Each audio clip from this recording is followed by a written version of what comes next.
Number 1, change feels like a sneak attack. When routines or plans shift unexpectedly for me, as someone autistic, it can feel like my entire world is being thrown off balance. Sometimes it makes me angry. Other times, it makes me want to barf. Neither response is ideal. And this is the case for many autistic people, usually internally and hidden, but still in there terrorizing every aspect of our insides. Even small changes, like someone moving the display of drinks in the gas station or switching up a favorite brand of coffee, can send you into a spiral. And by a spiral, I mean you want to break every expensive piece of equipment you can get your hands on, which is a horrible idea. I can tell you from personal experience, which probably should have admitted to that. Idiot. And look, we're not necessarily proud of this. We just can't help it.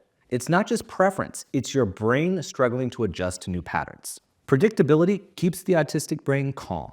So when change is unavoidable, plan ahead to make it as smooth as possible, like for an appointment. Or if it's an ongoing change, try creating a new ritual to make this change fit into your day or week. Or do what I do. Throw a massive fit in the bathroom when no one is around. I find hurling tubes of toothpaste at the wall to be extremely therapeutic. Although a little bit embarrassing when Debbie asked me, Hey, do you know anything about the streaks of white glob in the bathroom?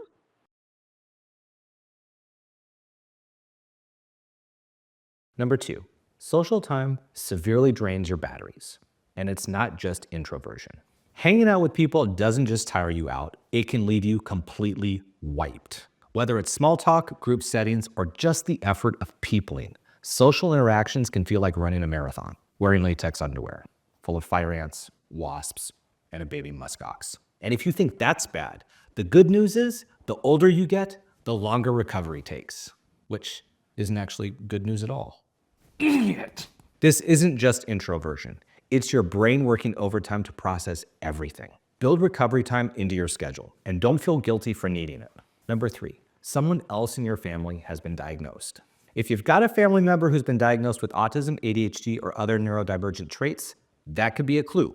Autism often runs in families, so if you see similarities between yourself and a sibling, parent, or cousin, it's worth considering. Family connections aren't everything, but they can provide a helpful context as you explore your own traits. Number 4, transitions are weirdly hard. Switching gears, whether it's leaving work, starting a new task, or even getting out of bed, tends to feel harder than it should. Your brain needs time to mentally shift from one thing to the next, and when that transition is rushed, it can leave you feeling stuck or overwhelmed, or unconscious because you smashed your head into the side of a desk during a meltdown.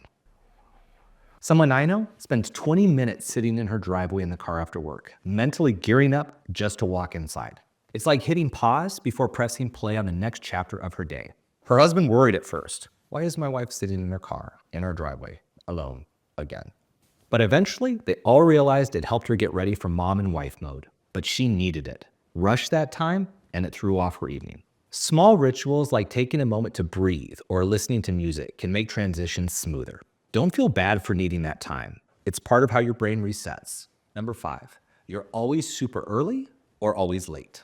Time is either your best friend or your worst enemy. You might show up 2 hours early because you're terrified of being late. Or you completely lose track of time and end up rushing last minute. Or you just misjudge the time it takes for you to get there, or to finish that thing before you leave. Oops, just was stuck on. I was thinking about it. I couldn't stop. I forgot where I was. I didn't even know what was happening. What did happen? What was I doing? Why am I here? Like when I went to a dentist appointment so early, the office wasn't even open yet.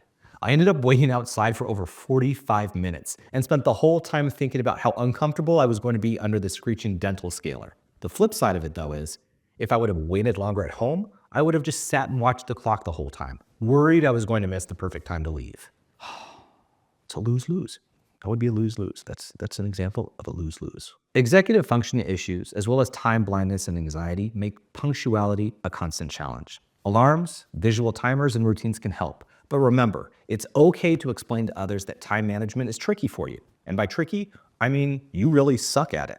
Number 6, you're a literal perfectionist.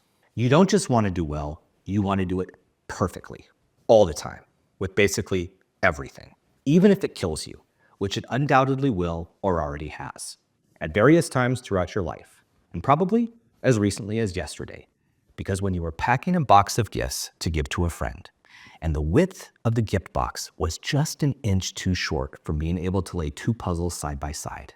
And despite spending an entire afternoon trying to make them fit, you couldn't. So you decided to smash the gift box, and then both of the puzzles. What just happened? Being a literal perfectionist extends to other people too. You have a plan in your head for how you think things should go.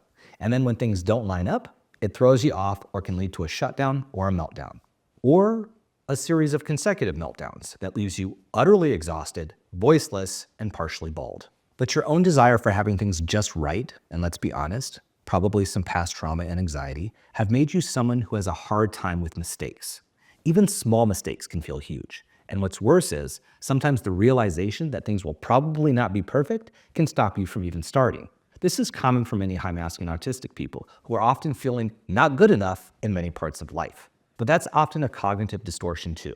So this can appear to other people like you just aren't motivated to start. But actually, you've already jumped yourself to the end, and maybe you see 50 holes that need to get fixed first before you can start. And the overwhelm of not being able to start or organize that can also be why you have a hard time getting going on your own.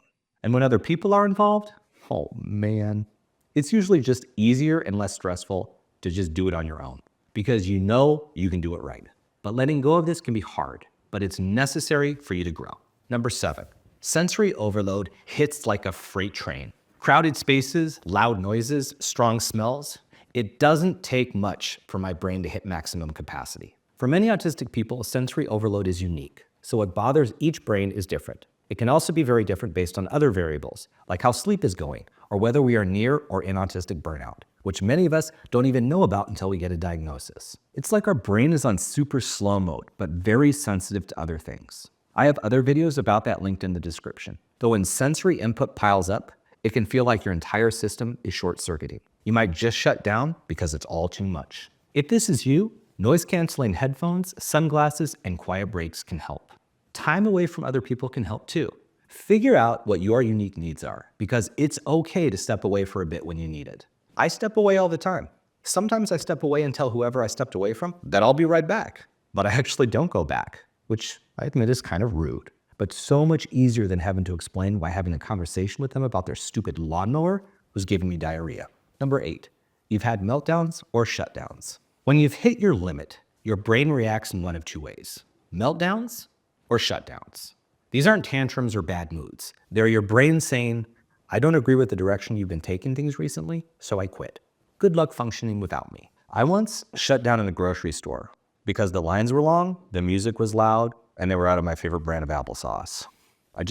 I left my cart full of food in the cereal aisle. I just left it there. I felt horrible about it the entire rest of the day because I'm pretty sure there was half a gallon of mint chocolate chip ice cream in that cart. Recognizing the signs of overload can help you take action earlier, like stepping away or using grounding techniques.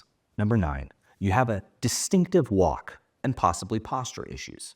People might have commented on the way you walk, stand, or carry yourself. Maybe your gait looks a little stiff, bouncy, or uneven, or you slouch or hunch over a lot. Or you might have walked on your toes for a long time as a kid and still would as an adult if people hadn't commented on it so much when you were younger. These differences in natural things like walking or standing often tie back to sensory sensitivities or difficulty with proprioception, your body's sense of where it is in space.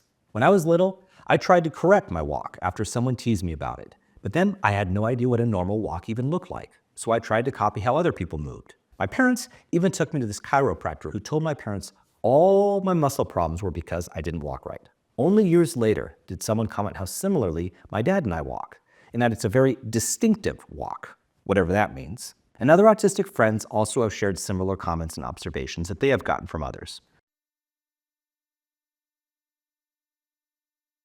Dude, it was so easy to see that it was you way down the street, just by the way that you walk. Thanks, I guess.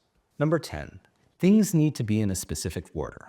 You probably have a right way of organizing things, and when something's out of place, it bugs you until it's fixed. It's not about being picky. It's about keeping your environment predictable, but also keeping your brain from not exploding. It's hard not to notice when that thing is off. It's probably why being in rooms where the symmetry is way off is something I can't unsee. And then try having a conversation with me while I'm fixated on the placement of that window. Why didn't they just put it a few inches over to the left or rebalance with different curtains that hid the unevenness? Wait, were you talking? No, I didn't hear any of that. And can we get out of this room now? Shy. Number 11, you're always tired. Masking, or basically pretending to be fine or trying to blend in, takes a toll. And it's hard to explain to people who aren't autistic. But if you're like me, a high masker who was diagnosed as an adult, that masking often starts from the minute you wake up. Pretending you feel fine, even though you didn't sleep well at all. Acting like you didn't hear and feel the entire world punching you in the neck. Not feeling crushed by overwhelm as you start interacting with people. What's the outcome of this pretty much all day, every day? Well, you feel completely drained, even if nothing big happened. You sleep for 16 hours straight and wake up tired. And it's constant. Like your battery is always never higher than maybe 25 or 30%, especially if you're near or an autistic burnout. How do I know this? Well, when I'm in the right environment and sleeping, and I'm around at least 75 to 80%, I'm a completely different person. So side note to all those autistic people, diagnosed or not, who are constantly tired, the environment plays a huge role. And you gotta give yourself permission to rest because you probably need it more than other people around you. Number 12, you've gone through cognitive declines. Burnout can leave you feeling like your brain is in slow motion. Even basic tasks feel impossible. And no amount of time off seems to help. But that's actually because your life is probably what's burning you out. And unlike many non-autistic people who can come back from a vacation refreshed and not burned out just from the break from work, your daily life and probably your environment are the exact reasons that are causing your burnout. The typical schedule of work and life is likely what's hard for you. And the life part of that and feeling obligated to live a normal life is probably just as much to blame as your job. It's not just one thing, and that's why it's hard to rebound from. But don't worry, we will have a lot more on the topic of burnout soon, so don't forget to subscribe. But these periods feel like you can't even think or function. You're like a shell of yourself with a brain full of mush and a mouth that struggles to voice full sentences during these times. And that is so hard to explain to others. I've been having a really tough time with my autistic brain lately. Just feels like I'm hitting a wall a lot this week. My brain keeps shutting off, which is probably why I forgot that you have to push the start button on the dishwasher to actually get the dishwasher to start. So if you've gone through this, recovery from burnout takes time. And autistic burnout lasts months or even years. So those long periods of cognitive decline can improve, but only with adjustments to accommodate your needs. More on that in another video. Number 13, you've struggled with relationships. Friendships and relationships can feel overwhelming to maintain. Time blindness, executive dysfunction, and social exhaustion make it hard to keep up, even when you care deeply about the people in your life. But this can look a whole range of ways for many autistic people, ranging from the person that others label stubborn and difficult to the people who regularly fawn, which could look like huge people pleasers, even at the expense of what the person really believes. Or being as simple as saying yes to things, only to need an entire week to recover from 2 social events you agreed to in 1 weekend. And the cycle continues, going long periods where you disappear because peopling is hard. So you might have just a core group of close people who get that. Others might trickle away. So that's probably why you struggled for a long time with maintaining relationships and friendships. And you're not alone on this. But the good news? There are people who are understanding, and honest communication can help. Don't be afraid to explain your challenges to the people who matter most. Number 14, you've been masking without knowing it. You've spent years hiding your quirks and mimicking others to fit in. It's not just tiring, it's exhausting. Like feeling compelled to smile just to show you're okay. But you're not okay. You're fake smiling. And that smiling is hiding that you're not able to listen as well, and all of the hiding of this discomfort is hard. So you might get through your days only to collapse into bed the second you get home. If you have a family, then masking might even continue if they don't get it. But you need chances to unmask. And you can start small, just in safe spots with people you trust. The people who truly care about you will appreciate the real you. Plus, you'll start realizing that unmasking means less of your energy being sucked away all of the time. Save that energy for the other things, like a trip to the grocery store. You'll need all your energy for that. Number 15, conversations take extra processing time.